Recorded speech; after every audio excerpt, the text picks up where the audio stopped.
Hi everyone, welcome back to my YouTube channel. I'm in the spare room of our house, which gets warm in here, but I have the ceiling fan right above me, so I think this is probably going to be one of the recurring spots I'm going to be filming a lot of my future YouTube videos. So this past weekend I went to New Jersey Horror Con, which is a con that I've been to a few times. I usually go to it when they have it at the Showboat in Atlantic City, but in this particular case I went to it when they had it up in Edison, New Jersey, which is a bit of a drive for me, but I had some very good reasons for wanting to go up there this year. Now funny enough, I didn't realize this at the time, but I've actually been to this convention center before. My dad brought it to my attention that this was the same convention center that he would drag me out to when I was a kid to all these sports conventions that he wanted to go to so we can get my picture taken with Dan Marino and all the people he liked. Because my dad's more of a sports guy than I am. But anyways, we made the trek out there, and again, even though I usually go to this convention when it's in Atlantic City, a big reason I wanted to go to the one in Edison this year was because they had some people there that I was really excited to meet. Now for those of you who have been continuous followers of this channel, you may notice that something I've touched upon quite a few times is Goosebumps, more specifically the Haunted Mask. And a big reason I really wanted to go to this convention this year was because appearing at this convention was none other than Amos Crawley, who appeared in the episode Haunted Mask as well as the sequel, and none other than the Haunted Mask herself, Carly Beth, played by Catherine Long. I thought, I gotta go. I would definitely want to get my picture taken with them and get some stuff signed. If you recall, I did a YouTube video not too long ago where I had some stuff signed by Catherine Long that I had sent out through the mail, but there was definitely other items I wanted to have her sign, so I definitely wanted to use this as an opportunity to get that done. So my dad and I went to the convention. The first person I actually went to go meet at the convention was Amos Crawley. Went up to him, he was super friendly, he shook my hand, he actually introduced himself as Amos, and we talked for a few minutes. I decided to actually clear up something on his end. There's actually a third Goosebumps episode that he's in, but he's not actually physically in it. He actually does the voiceover for the main character in the episode. And he has talked about this in podcast appearances and everything, and he says, I'm pretty sure it's a werewolf episode. Now there's two werewolf Goosebump episodes. There is Werewolf of Fever Swamp and Werewolf Skin. However, neither of those is the third episode that Amos Crawley appears in. The third episode that he's in, or at least does the voiceover for, is the episode based on the book My Hairiest Adventure. So I gave him like a brief little rundown of the episode. I told him it wasn't actually werewolves, it was actually kids who were turned into dogs. I asked him, like, you do remember the Goosebumps intro with the dog with the glowing eyes? I told him that's actually the same dog that's in the episode, and I told him there's actually like a fourth wall moment where like the dog like looks at the camera and he has like a voiceover line where it's like, why does this look familiar? And he actually started saying to me like, oh man, this is actually starting to come back to me now. And after I had got my picture taken with him, got my stuff signed and everything, he actually thanked me, like seemed genuinely pleased that someone actually brought this to his attention. So I'm like very touched by that. Like even as I walked away and said bye, he said bye, Christopher, and just seemed very genuinely nice and open. He was just a super nice guy. Now I actually asked him a couple Goosebumps related questions. Like one question I asked him was, did he remember why the kid who played Steve was replaced by John White in the second episode? And he says he's pretty sure to his memory the reason that the kid didn't come back for the sequel was because he had actually given up acting at that point, which doesn't surprise me because I think the only other thing that I've seen him in, or at least aware that he was in, was Tommy Boy, but even that was like sort of a cameo appearance. No disrespect, of course, to John White, who did a tremendous job playing Steve in The Haunted Mask 2. I told him I remember he did the voice of Al in Little Bear, and I said it was kind of sad that Nelvana Productions had just recently gone out of production. Yeah, very sad. And that was really about it as far as my questions for him. Next I went on to Catherine Long, and she was so lovely, so nice. I spoke to her for a few minutes. Funny enough, the first question I asked her was Carly Beth's house in the episode a real house? I don't know why. Every time I watch that episode now, I just look at it and I think I would live in that house. Not because it's in the episode, it just looks like a really cozy house. And she actually did confirm to me it was a real house. Whether the house still looks like that now, who knows, but it's nice to know that it was actually a legit house when they were filming. So that was one question. A question I asked her, was it hard to talk with the mask, like especially with the teeth? She said, no, it wasn't that hard to talk. And the third question I asked was actually about the cemetery scene, because I know this picture has been posted on social media. I think Matt DeWild posted that, but as you can see, there's two people playing the Haunted Mask in that picture. I don't know which one's Catherine Long, which one isn't. So my question for her was it her doing the cartwheel at the end of that scene? Because I know she teaches like dance and everything, so it would make sense that she would be able to do that, but I didn't know. And she said yes, it was. I thought, okay, that's cool. And something else cool actually happened when I was at her table. She actually had me come around her table so she can show me something on her phone. And on her phone, she actually had a picture of one of the original heads as well as one of the original masks. And if I recall correctly, she said like her dad sent her that picture, or it was a picture taken at her dad's house or whatever. But yes, the rumors are true. She does in fact still own one of the original sculpture heads and one of the original masks, and it was cool that she was able to show that to me. Now for those of you who want to know the condition of those items, they didn't look too bad. From the angle I was looking at with the picture, it didn't look like the mask had any teeth, so it looked kind of similar to this picture that's been posted. I believe Doug Godino took that. So yeah, condition was mixed, but still, considering that it's 30 years old, they both look pretty good. Like I didn't even ask about that. She just said, hey, you want to see something? I said, sure. I don't know how many people she did that with, but the fact that I was able to get that little look, I thought that was cool. And of course I got my pictures with them, which I I posted on social media, I've gotten a lot of compliments for the shirt that I was wearing. Amos Crawley actually complimented my shirt. Now, I can't take full credit for the shirt. The artist who did the artwork on the shirt is Adam Genesis. He's an amazing artist. Go check him out on Instagram. I actually mentioned him to Amos Crawley. I said, I don't know if you've heard of him, but yeah, he's an artist on Instagram and does a lot of Goosebumps related artwork. He said, yeah. So that was cool. But all around, it was just a lovely time. I had so much fun. I got some items signed, which I'll show right now. Now, if you recall, when I did my Goosebumps mail haul video the other month ago, one of the items I showed off was this print of the Haunted Mask artwork that I had signed by Tim Jacobus. I actually bought this from Tim Jacobus' site, but this was among the items I had sent out to have signed by Catherine Long, so I already had her autograph on it. So really all I did at the convention yesterday was have Amos Crawley sign it. This is actually not something I brought with me. I actually purchased this from Amos Crawley's table, because funny enough, I actually have a replica of this coming. It's just not here yet. I was hoping it would be here in time for the convention. Unfortunately, it wasn't, but they had a print version of it at his table, so I bought one and had him sign it, which is a replica of the Ghastly Grinner comic book cover that you see in the Are You Afraid of the Dark episode, Tale of the Ghastly Grinner, which he's in, and I had him sign it right there. If you recall, when I did that mail haul video, the other item that I had sent out for Catherine Long to sign was that first print Haunted Mask book. I didn't bring that with me this time. I'm not really sure why. I guess I just didn't want to have too many things to sign all at once. Maybe if I ever meet Amos Crawley again at a convention, maybe I'll bring the book with me that time. I think for the most part, for the book, I would just like maybe R.L. Stein and Tim Jacobus' signatures on it, because that kind of completes it in my opinion. Now for the two items that I had both Amos Crawley and Catherine Long sign. First of which was one of my VHS copies of Haunted Mask. Catherine Long's autograph right there, Amos Crawley's autograph right there. Now the third one I had signed was a mask. Now I had to actually think about which mask I was going to have them sign specifically. I thought, well, the logical choice would be the Jason Hammond mask, because obviously that one is the most accurate looking one that I have. But at the same time, I was also thinking it's the only mask that I have that's like that, and it was a very expensive mask, and I would kind of like to have a second one before I get it signed. I thought I could bring the Trick or Treat Studios mask, because I have a few of those. Interestingly enough, Catherine Long actually had the Trick or Treat Studios mask on display at her table. It had a different paint job. It looked like it was customized, but at the same time, it was clearly the Trick or Treat Studios mask. Eventually, I decided I was going to bring one of the original Disguised Ink masks that came out in the 90s for a few reasons. That was the mask I had growing up. If you recall, when I did that unboxing video for the Jason Hammond replica, I showed off all my replica Haunted Masks. Among those were two Disguised Ink masks. One of them was the one that I had as a kid, which if you recall, looked pretty faded and everything, looked pretty drab. It was definitely used. And the other one that I showed off was one that I bought like the middle of last year that was still in great condition, and it also still had the original tag on it. I eventually decided to go with that one for a few reasons. But before I get into those reasons, I'll show it to you real quick. So this is the Disguised Ink mask that they sold back in the 90s. This is the one that I took with me to get signed. As you can see, I have Amos Crawley's signature right there. Then on the other side, I have Catherine Long's signature. Now, I took this mask with me for a number of reasons. As you can see, it still has the tag. That sort of adds value to it right off the bat. Still in great shape. This is technically the mask I grew up with. I still have the old beat up one from my childhood somewhere. So I have a sort of sentimental connection with this mask, if you will. But there's also another interesting reason I decided to take this mask with me as the one to get signed. Alright, I might get a little smug here, but I think in this particular situation, I've sort of earned that privilege. Now, as I mentioned before, I bought that mask online roughly a year ago. I bought it on Mercari. And truth be told, the person who sold it to me was an absolute douchebag. This person gave me a 1-star rating and gave me this nasty review accusing me of things that I didn't even do. They said, this person really needs to work on their communication skills. I have messaged them multiple times asking them how they would like me to package this thing for shipping. Shame on them. Might be the worst review I've ever gotten for anything. Okay, let's call a spade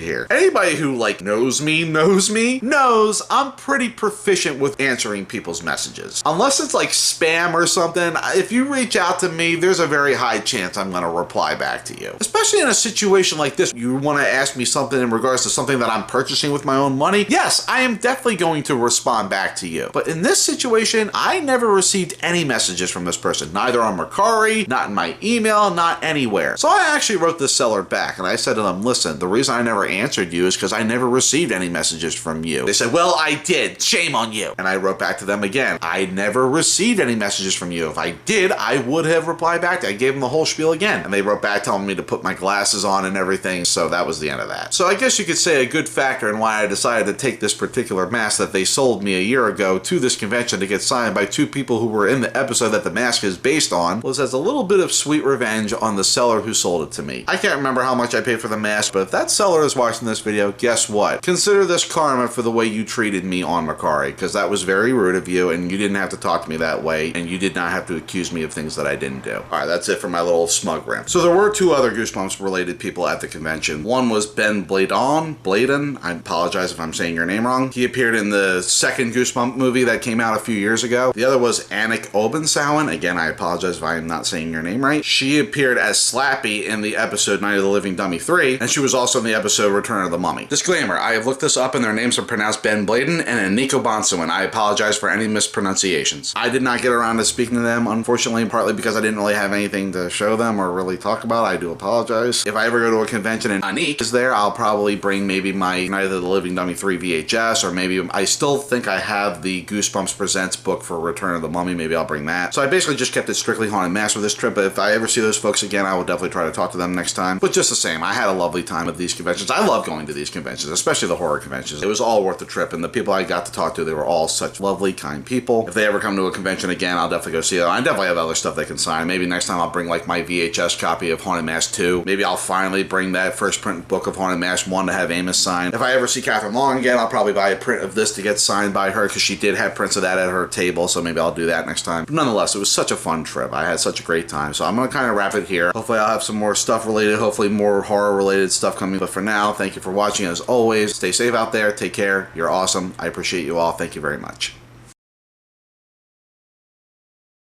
So just a quick little update. At the time that I'm recording this, it's been 2 days since I went to the con, and look what finally arrived. Yep. My replica Ghastly Grinner comic. Yep, this is something that I had bought to bring to the con to have Amos Crawley sign, but unfortunately it wasn't here yet, which is why I settled for the print one that he was selling at his table. So it's not like I technically didn't get a signed version of it, but as you can see, this is more of a replica than just a simple print of this. Oh well, I could always hold on to this in case he ever comes to another convention and I can get him to sign it then. But anyways, I just wanted to do a quick little update on that. Anyways, thank you again for watching. Stay safe out there, take care, and we're almost at October. Have a good day, everyone.